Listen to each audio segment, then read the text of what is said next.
یہ خان حویلی کا منظر ہے جہاں کریم خان، فہیم خان اور زمرد خان اپنی بیویوں مہناز صاحبہ، دلشاد صاحبہ اور نوریل صاحبہ کے ساتھ رہتے تھے۔ کریم خان کو اللہ نے 5 سال بعد ایک اولاد فجر سے نوازا تھا۔ اپنے ماں باپ کی جان تھی وہ، کیا خواہش تھی جو وہ اس کی پوری نہیں کرتے تھے۔ اس کے 2 سال بعد ایک اور بیٹی پیدا ہوئی تھی جس کا نام انہوں نے نور رکھا تھا۔ فہیم خان اور دلشاد صاحبہ کے 3 کریل جوان بیٹے تھے جس میں سب سے بڑا بہروز خان، دوسرے نمبر پر شہروز خان اور تیسرے نمبر پر دلاور خان تھا۔ اس کے بعد آتے ہیں زمرد خان جن کی 2 بیٹیاں فروا، مہرین اور ایک بیٹا جواد تھا۔ یہ سارے ہی ایک جوائنٹ فیملی کی طرح اس بڑی سی حویلی میں رہتے تھے۔ اس حویلی کو ان کے باپ نے مرنے سے پہلے ان تینوں کے نام کیا تھا۔ ساتھ ایک اور بندے کو بھی اس حویلی کا 50% کا وارث بنایا تھا جس کے وہ صرف نام سے واقف تھے۔ وہ سمجھ نہ سکے تھے کہ چوتھا شخص کون تھا جس کے بارے میں کبھی ان کے ابا نے ان سے ذکر نہیں کیا تھا، مگر اس کے نام وہ یہ حویلی کر سکتے تھے۔ وہ تینوں بہت سوچتے تھے مگر ان کی سوچ میں کوئی ایسا بندہ نہ آیا تھا، مگر وہ یہ نہیں جانتے تھے کہ وہ شخص عنقریب اس حویلی میں آئے گا۔ یہاں کریم صاحب کے ہر فیصلے کو حرف آخر سمجھا جاتا تھا۔ انہوں نے ہی بہروز اور فجر کا رشتہ طے کیا تھا جس پر فجر بھی خوش تھی کیونکہ اسے سنجیدہ مزاج خوبرو سا بہروز خان بہت پسند تھا۔ وہ دل ہی دل میں اسے پسند کرتی تھی۔ وہ کافی لاؤبالی نیچر کی لڑکی تھی۔ ماں باپ کا زیادہ پیار ملنے کی وجہ سے وہ ان کی لاڈلی ہونے کے باعث ذرا سی شرارتی تھی۔ اس کی نسبت اگر نور کو دیکھا جاتا تو وہ ذرا کم گو تھی، مگر اپنی بہن کو اپنے ماں باپ کا زیادہ پیار ملتے دیکھ کر جانے انجانے میں وہ فجر سے حسد کا شکار ہوتی چلی گئی۔ وہ کہتی نہیں تھی مگر جو بھی چیز وہ فجر کو لا کر دیتے تو وہ اس سے چھیننے کی ضد کرتی تھی، جس پر فجر نہ چاہتے ہوئے بھی اس کو اپنی من پسندیدہ چیز دے دیتی تھی کیونکہ وہ تھی تو اس کی بہن ہی۔ اس نے 2 سال خوب پیار سمیٹا تھا۔ پہلی اولاد ہونے کے باعث وہ اپنے ماں باپ کی آنکھوں کا تارا تھی، مگر اس کے ماں باپ یہ نہیں جانتے تھے کہ فجر کو زیادہ پیار دینا ان کی بیٹی نور کے دل میں ان کے لیے دوریاں بڑھا دے گا، کہ وہ اپنی ہی بہن سے دل ہی دل میں بغض پالنے لگے گی۔ اور ایسا ہی ہوا تھا۔ اس کی نظر ہمیشہ فجر کی چیزوں پر رہتی تھی۔ وہ جو بھی چیز اپنے لیے لیتی تو وہ فجر کے سامنے رو دھو کر اسے وہ چیز لے لیا کرتی، مگر دوسروں کے سامنے وہ یہی ظاہر کرتی تھی کہ فجر نے وہ چیز کھیلنے کے بعد اس کو خود ہی دے دی ہے اور اس نے وہ خاموشی سے لے لی ہے۔ مگر فجر بڑے ہونے تک بھی اس کی فطرت سے انجان ہی رہی تھی کہ بات اب اس کے ہونے والے شوہر پر آ چکی تھی۔ وہ اچھی طرح جانتی تھی کہ فجر بہروز خان کو پسند کرتی ہے، اسی لیے وہ بھی بہروز خان کو چاہنے لگی تھی۔ فجر جس چیز پر ہاتھ رکھتی نور کو بھی وہی چیز پسند آتی تھی، اور اب کی بار نشانہ بہروز خان تھا۔ اس نے بہت بار فجر کے دل میں بہروز خان کے لیے نفرت ڈالنی چاہی تھی کہ وہ تم جیسی لڑکی کو پسند نہیں کرتا ہے، اس سے شادی کرنے کا کوئی فائدہ نہیں، تم بابا کو انکار کر دو، مگر وہ سنتی کہاں تھی، وہ تو محبت کرتی تھی نا بہروز خان سے۔ مگر دوسری طرف بہروز خان کو دیکھا جاتا تو اسے فجر ایک آنکھ نہیں پاتی تھی۔ اسے یہ شوق اور چنچل لڑکی ہمیشہ زہر سے بڑھ کر اور کچھ نہ لگی تھی۔ بے شک وہ اس کی ہر پسند کا خیال رکھتی تھی، اس کے مطابق پہنتی اوڑھتی تھی، مگر وہ اس پر ایک بھی نظر کرم نہیں ڈالا کرتا تھا، چاہے وہ اس کی پسندیدہ چائے کیوں نہ بنا لیتی یا اس کی پسند کا کھانا۔ اسے فجر کی بنائی ہوئی ہر چیز سے ہی نفرت تھی۔ کھار کھانے لگا تھا وہ اس سے، اور جب سے اسے معلوم ہوا تھا کہ ان کی شادی قریب ہے وہ اس سے نجات پانے کے بہانے ڈھونڈ رہا تھا جو اسے نور کی صورت میں نظر آئے تھے۔ نور بھی تو اسی کی بہن تھی، لیکن کتنی سوبر تھی، وہ سلیقہ مند تھی، مگر وہ یہ نہیں جانتا تھا کہ وہ محض دکھاوا کرتی تھی تاکہ وہ بہروز خان کی آنکھوں میں ایک فرشتہ صفت لڑکی بن سکے۔ نور کے آگے آنے کی کوشش میں وہ بہروز خان کی آنکھوں میں بس چکی تھی۔ بہروز خان کا دل تھا کہ وہ اسے انکار کر کے کسی طرح نور سے شادی کر لے، مگر اس کے ہاتھ فی الحال فجر کی کوئی کمزوری نہیں لگ رہی تھی جس کے باعث وہ انکار کر دیتا، مگر وہ یہ نہیں جانتا تھا یہ موقع بہت جلد اسے میسر آنے والا ہے۔ میں نہیں کرنا چاہتا اس لڑکی سے شادی، مجھے مصیبت سے زیادہ اور کچھ نہیں لگتی وہ۔ کیسے سمجھاؤں میں اپنے گھر والوں کو جو بضد ہے؟ پرسوں ہماری شادی ہے اور میں اس کی شکل تک دیکھنا گوارا نہیں کرتا۔ بس ایک بار کوئی کمزوری ہاتھ آ جائے اس لڑکی کی، پھر دیکھنا بھری شادی میں اس کے منہ پہ انکار کروں گا۔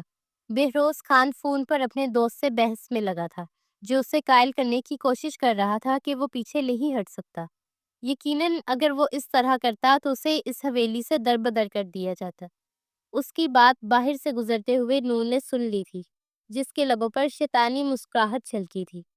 وہ فوراً اپنے ذہن میں شیطانی منصوبہ بناتے ہوئے چھت پر جا کر کھڑی ہو گئی تھی، جہاں روز اس پہر بہروز خان آیا کرتا تھا۔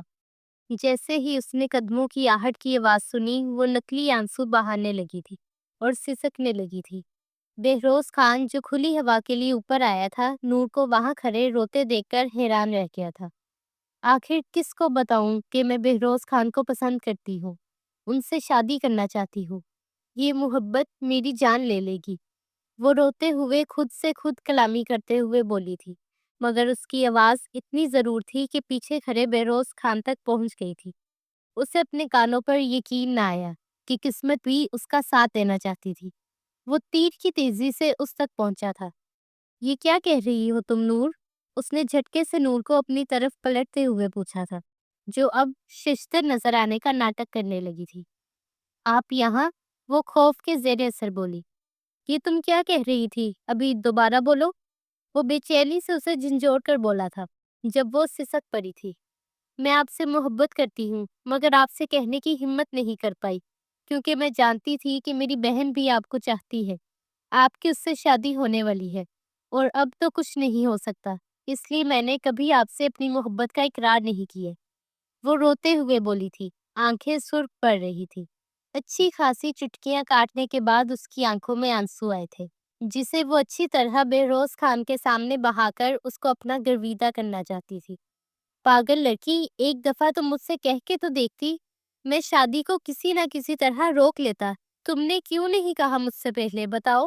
میں بھی تم سے محبت کرتا ہوں، اس فجر سے نہیں، میں بھی تم سے ہی شادی کرنا چاہتا ہوں۔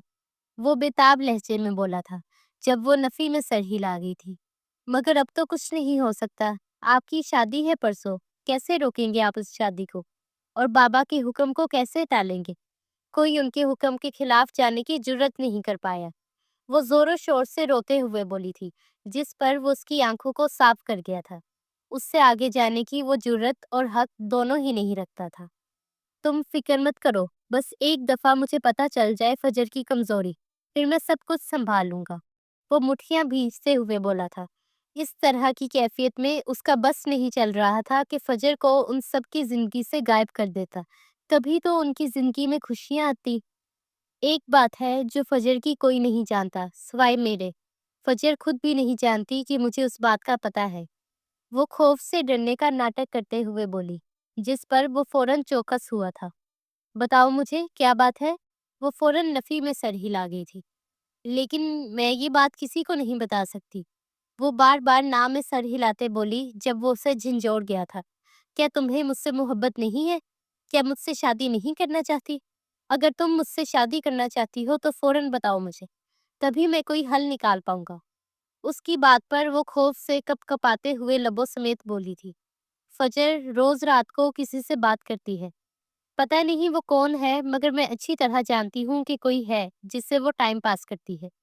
وہ لبوں کو کاٹتے ہوئے آنکھیں پٹ پٹاتے ہوئے بولی تھی، جیسے اس نے بہت بڑا راز افشا کر دیا ہو۔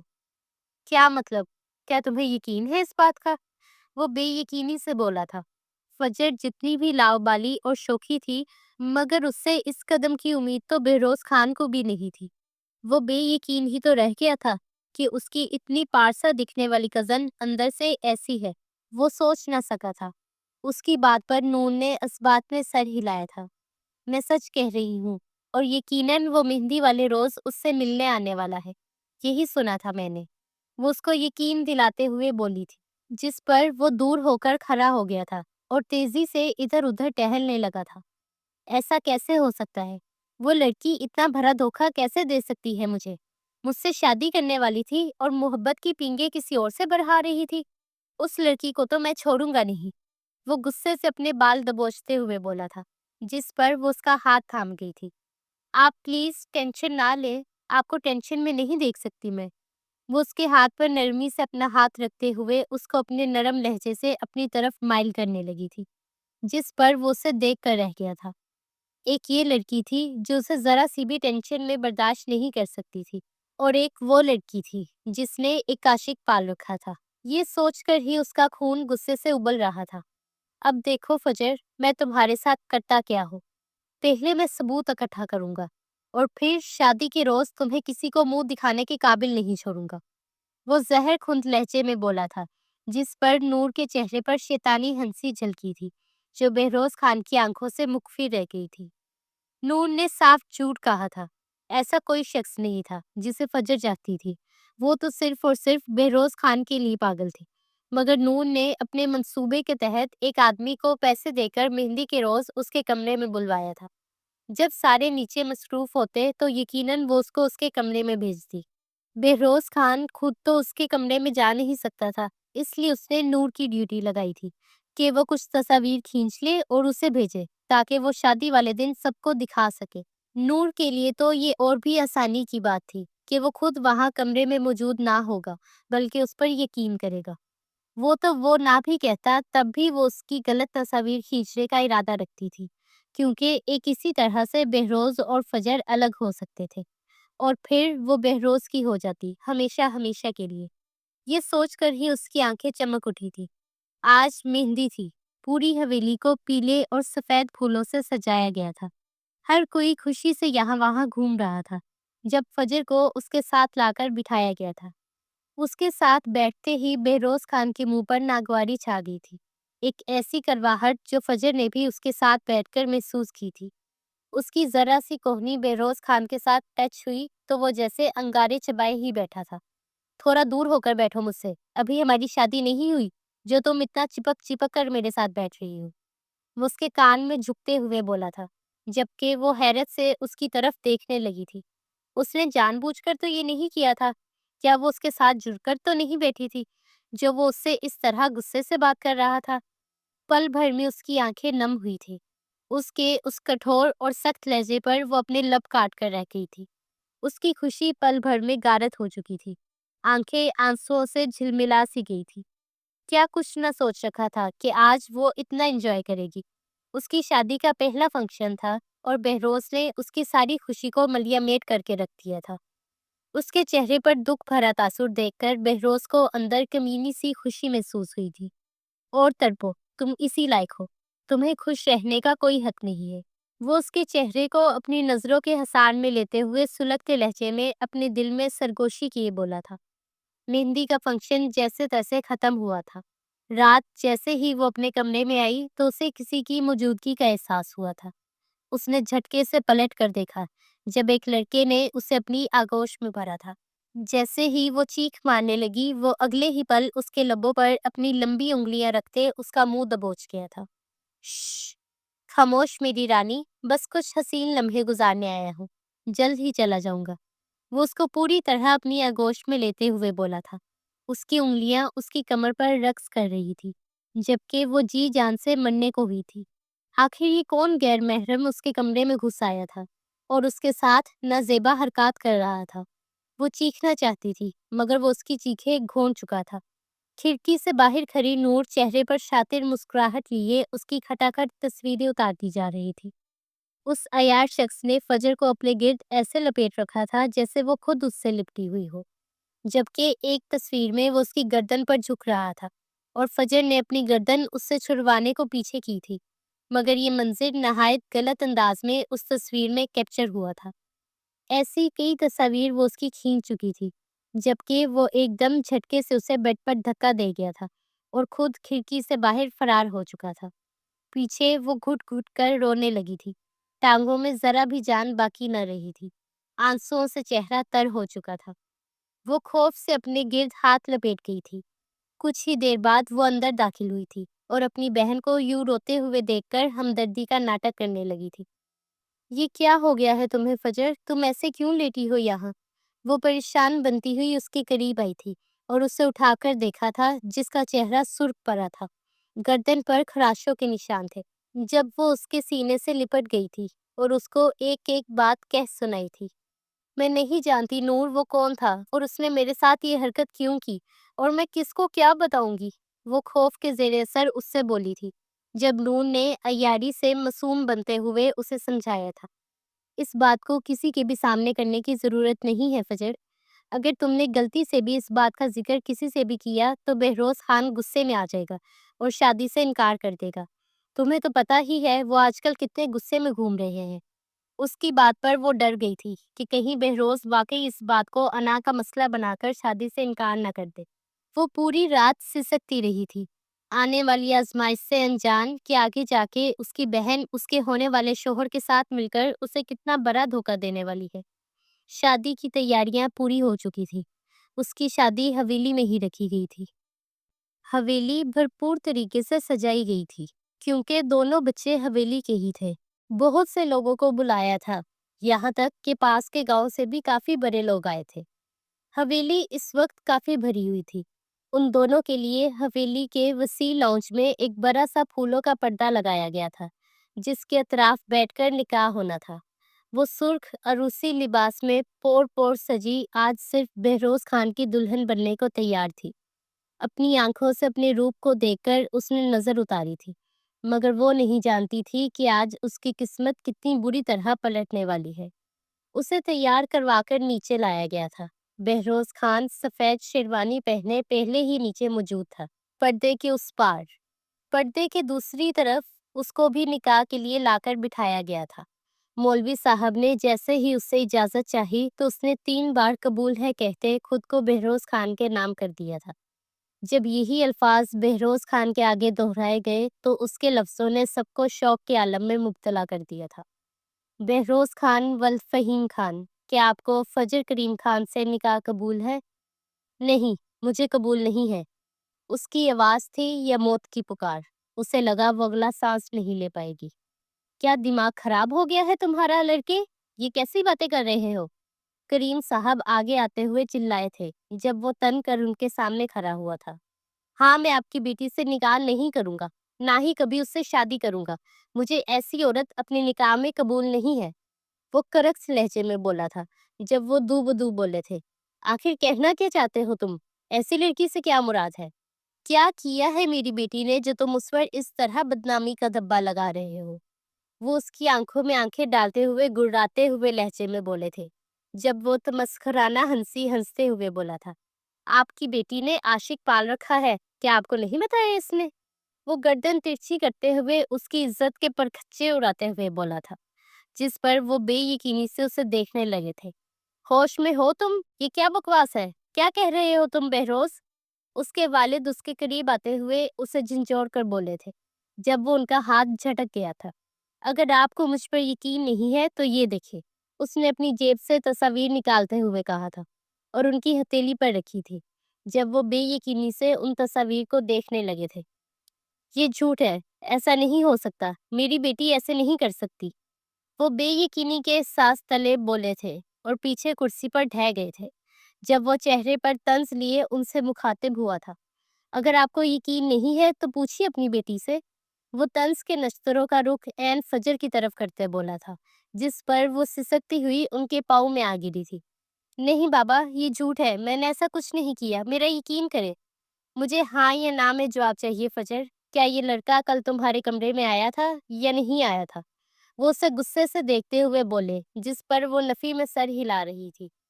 میری بات تو سنیں بابا، میری بات کا یقین کریں۔ ہاں یا نہ، یہ لڑکا تمہارے کمرے میں آیا تھا یا نہیں؟ تمہیں میری ایک بار سمجھ میں نہیں آتی؟ وہ غصے سے چلا اٹھے تھے جب وہ روتے ہوئے ہاں میں سر ہلا گئی تھی۔ ہاں بابا، مگر اگلے ہی پل اس کی بات مکمل ہونے سے پہلے رکھ کر انہوں نے اس کے منہ پر تھپڑ مارا تھا کہ وہ بے یقینی سے انہیں دیکھنے لگی تھی جنہوں نے پہلی بار زندگی میں اس پر ہاتھ اٹھایا تھا۔ ڈانٹنا تو دور کی بات تھی، مگر آج اسے لگا وہ بالکل ٹوٹ کر چکنا چور ہو چکی ہے۔ بابا، یہ میرے کمرے میں آیا تھا، یقین کرے، لیکن وہ غلط نیت سے آیا تھا۔ میں تو اس کو جانتی بھی نہیں ہوں، میرا یقین کرے۔ وہ ان کے آگے گر گراتے ہوئے بولی تھی جب وہ اس کا ہاتھ بری طرح جھٹک چکے تھے۔ سارے مہمان آنکھیں اور منہ پھاڑے تماشا دیکھنے میں مصروف تھے کہ یہ کیا ہو گیا تھا۔ کتنی بدکردار لڑکی ہے، پتہ نہیں کس کماش کی عورت ہے۔ ایسی کئی آوازیں اس کے کانوں میں پگھلے ہوئے سیسے کی مانند انڈیلی جا رہی تھی۔ میرا یقین کریں بابا، میں نے ایسا کچھ نہیں کیا۔ وہ سسکتے ہوئے اپنی بے گناہی کے لیے کڑلائی تھی، مگر اس کے جان سے عزیز بابا اس کا ہاتھ جھٹک گئے تھے۔ فجر، تم نے ہمیں کہیں منہ دکھانے کے قابل نہیں چھوڑا۔ اس سے اچھا تھا تم پیدا ہوتے ہی مر جاتی۔ ان کی بات سنتے اسے لگا وہ سانس نہیں لے پائے گی۔ مگر بابا، میں نے کچھ چٹاک سے ایک زوردار پڑنے والے تھپڑ نے اس کے جبڑے کو ہلا کر رکھ دیا تھا۔ تم جیسی عورت کو بیوی کے طور پر قبول کرنے سے اچھا ہے میں شادی ہی نہ کروں۔ تم جیسی زانی عورت بستر کی زینت تو بن سکتی ہے اور اس سے دل تو بہلایا جا سکتا ہے، مگر اس کو شادی کے لیے کبھی منتخب نہیں کیا جا سکتا۔ اس لیے مجھے تم جیسی طوائف نہیں بلکہ تمہاری بہن جیسی نیک بیوی چاہیے۔ اس کا ہونے والا شوہر بہروز خان اس کی بہن نور کو منتخب کرتے بولا تھا۔ جہاں سارے اس کے ایک بہن کو ٹھکرانے پر غم زدہ تھے، وہیں دوسری بہن کو چننے پر منہ میں انگلیاں دبائے انہیں تکنے لگے تھے کہ اونٹ کس کروٹ بیٹھے گا۔ یہ کیا کہہ رہے ہیں آپ؟ ہوش میں تو ہے؟ وہ صدمے میں گھری اس سے پوچھ بیٹھی تھی۔ اسے یقین نہیں آ رہا تھا کہ حالات اس نہج کو کیسے پہنچ چکے تھے۔ ہاں، پورے ہوش و حواس میں میں بات کر رہا ہوں، کیونکہ نور نے ہی تمہیں اس کے ساتھ رنگے ہاتھوں پکڑا ہے، اور یہ تصاویر بھی اسی نے بنائی ہے، تو اس میں کوئی جھوٹ کی گنجائش نہیں بچتی۔ اب تم اپنے منہ سے تو جھوٹ بولنے کا تصور بھی مت کرنا، کیونکہ سب کے سامنے تمہارا اصل چہرہ آ چکا ہے، سمجھی تم؟ وہ اسے جھٹکتے ہوئے بولا تھا کہ وہ زمین پر گری بے یقینی سے نور کی طرف دیکھنے لگی تھی۔ نور، کہہ دو کہ یہ جھوٹ ہے، ایسا نہیں ہو سکتا۔ تم ایسا نہیں کر سکتی میرے ساتھ۔ صرف تم جانتی تھی کہ وہ لڑکا ایک انجان ہے جو میرے کمرے میں زبردستی آیا ہے۔ یہ سب کچھ رات کو میں نے تمہیں بتایا تھا، پھر تم ان کو بتاتی کیوں نہیں ہو؟ وہ اٹھ کر اس کے قریب آتی اسے جھنجھوڑتے ہوئے چیخی تھی۔ اپنی بے گناہی کا صرف یہی ثبوت تو تھا اس کے پاس، جب نور اس کے ہاتھ سے اپنا ہاتھ چھڑا گئی تھی۔ یہ تم کیا کہہ رہی ہو فجر؟ میں تو ایسا کچھ بھی نہیں جانتی، نہ ہی رات کو میں تم سے ملنے آئی تھی، اور اس شخص کو واقعی میں نے تمہارے کمرے میں دیکھا تھا۔ تم جھوٹ کیوں بول رہی ہو؟ وہ صاف اپنی بات سے مکرتے ہوئے بولی، جس پر وہ آنکھوں میں بے یقینی کی انتہا لیے اسے دیکھنے لگی تھی۔ اسے یقین نہ آیا کہ یہ وہی بہن ہے جس کے ایک بار چیز مانگنے پر وہ اسے تھما دیا کرتی تھی۔ آج اس نے بری طرح اس کو پورے معاشرے میں رسوا کر کے رکھ دیا تھا۔ آخر کیوں وہ اس سے اتنی نفرت کرتی تھی؟ وہ سمجھ نہ سکی تھی۔ اس کے ہاتھ بے یقینی سے اس پر سے نیچے گرے تھے۔ کون کرے گا اب اس لڑکی سے شادی؟ کم از کم میں تو نہیں کر سکتا۔ تایا جان، آپ کی وجہ سے مجھے اس معاشرے میں اتنی ذلت کا سامنا کرنا پڑا ہے۔ اب آپ کو ہی اس کا بدلہ ادا کرنا پڑے گا۔ میں نور سے شادی کرنا چاہتا ہوں، آج ہی۔ وہ ان کی طرف دیکھتے ہوئے بولا تھا، جس پر ان کا سر جھک گیا تھا، اور وہ کچھ نہ کہہ پائے تھے۔ یہ رضامندی تھی جو وہ دے چکے تھے۔ وہ وہی کھڑی بے یقینی سے اپنی دنیا اجڑتی ہوئی دیکھ رہی تھی، جہاں بہروز خان اور نور کا نکاح ہو چکا تھا۔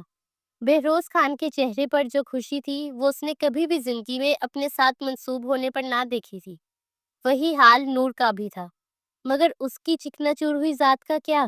اس کی کردار کا کیا، جس پر انہوں نے سیاہ دھبا لگا دیا تھا صرف اپنی نفرت کی خاطر؟ وہ ٹوٹ کر رہ گئی تھی۔ اس کا دل کیا اسی وقت اپنی جان دے دے۔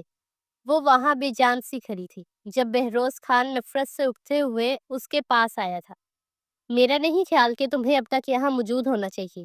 آخر کون کرے گا تم سے شادی؟ تمہیں تو اپنی شکل بھی نہیں دکھانی چاہیے کسی کو۔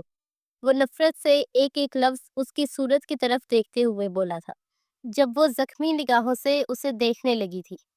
میں کر سکتا ہوں شادی ان سے، مجھے تو کوئی اعتراض نہیں ہے۔ جب بھیڑ کو چیرتی ہوئی آواز نے سب کو اپنی طرف دیکھنے پر مجبور کر دیا تھا، جہاں ایک نوجوان سوٹ بوٹ میں بیٹھا تھا جو سب کو اپنی خوبصورتی اور اپنی آواز کی وجہ سے اپنی طرف متوجہ کر گیا تھا، جبکہ فجر کے والد نے بھی بے یقینی سے اس کی طرف دیکھا تھا۔ وہ ان کی بیٹی کو اتنی بے عزتی کے باوجود بھی اپنانے کے لیے تیار تھا۔ وہ بھیڑ کو چیرتے ہوئے آگے آیا تھا اور اس کے باپ کے آگے آتے بولا تھا، اگر آپ کو کوئی اعتراض نہ ہو تو میں ان سے شادی کرنے کے لیے تیار ہوں۔ وہ جیب میں ہاتھ ارستے ہوئے فجر پر ایک نگاہ ڈال کر بولا تھا، جو بے یقینی سے اس کو ہی دیکھ رہی تھی۔ آخر بہروز خان جو اس کا اپنا کزن تھا، ہونے والا شوہر تھا، اس نے اس پر یقین نہیں کیا تھا، تو پھر سامنے کھڑے شخص کو اس پر یقین کیسے تھا؟ وہ آخر اس سے کیسے شادی کر سکتا تھا جسے پورا زمانہ ٹھکرا چکا تھا؟ کیا تم سچ کہہ رہے ہو؟